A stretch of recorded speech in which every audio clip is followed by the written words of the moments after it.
किसान भाइयों, आप सभी का स्वागत है। गन्ने में अधिकतम उपज प्राप्त करने के लिए 3 काम इस समय किए जाने बहुत ज़रूरी हैं, जिसमें पहला काम है मिट्टी चढ़ाने का काम। मिट्टी जब चढ़ाएँ तो बीच में जुताई करके और फिर भुरभुरी मिट्टी चढ़ाएँ और मिट्टी 2 बार में चढ़ाना है। मिट्टी चढ़ाने के साथ फर्टिलाइज़र मैंने पहले भी बताया है, 25 kilogram muriate of potash, 20 kilogram DAP और 10 किलोग्राम यूरिया और 4 किलोग्राम ट्राइकोडर्मा डाल करके और तब मिट्टी चढ़ाएं। मिट्टी चढ़ाने के फ़ायदे हैं। जब मिट्टी एक पोर पे चढ़ती है, जड़ें और निकलती हैं, जिससे अवशोषण होता है। पानी जब भरता है तो गन्ना गिरता भी नहीं है और जड़ें दूर तक फैलती हैं, जिससे गन्ने की बढ़वार तेज़ी से होती है और गन्ना मोटा भी होता है। मिट्टी चढ़ाने के बाद दूसरा काम है डी लीफिंग और रिमूवल ऑफ वीक केन्स, यानी जो गन्ने की सूखी पत्तियां हैं नीचे की, उनको अगर गन्ने का बीज आपको नहीं लेना है तो उनको निकाल देना चाहिए। और इसके साथ में जो गन्ने के कल्ले पतले हैं उनको भी निकाल करके और बीच में 2 लाइनों के बीच में इसको बिछा दें, जिससे घास भी नहीं होगी और एरोजन भी एक तरीके से नहीं होगा। डीलीफिंग का फ़ायदा है, गन्ने की मोटाई डीलीफिंग करने से बढ़ती है। डीलीफिंग का मतलब पुरानी पत्तियों को हटाना। पुरानी पत्तियाँ इनएक्टिव हो जाती हैं, उनसे कोई भी भोजन नहीं बनता है, बल्कि कीटाणु जीवाणु उसमें रहते हैं।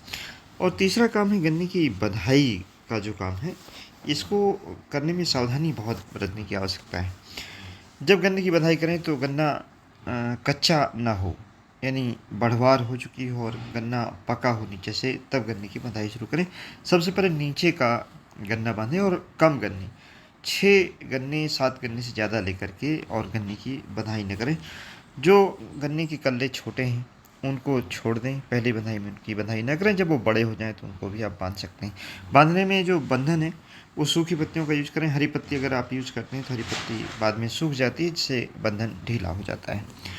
अब बताती है 3-4 चीज़ें और हैं, जैसे पोका बोइंग है, टॉप बोरर है, मिलीबग है, रूट स्टॉक बोरर है। इनके नियंत्रण के लिए पोका बोइंग के लिए 2 स्प्रे कर दें फंजीसाइड का, थायोफिनेट मिथाइल पेबेस्टिन 2 ग्राम लीटर की दर से।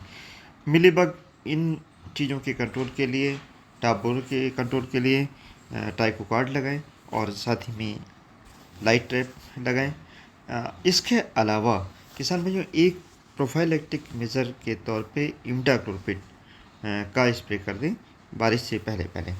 अब बताती है कि गन्ने की मोटाई और लंबाई लगातार बढ़ती रहे, उसके लिए बायो फर्टिलाइज़र का प्रयोग करें। जो एनपीके कंजोर्डियम आता है बायो फर्टिलाइज़र, उसको 2 लीटर गोबर की छड़ी खाद में मिला करके गन्ने की जड़ों के पास आप डाल सकते हैं।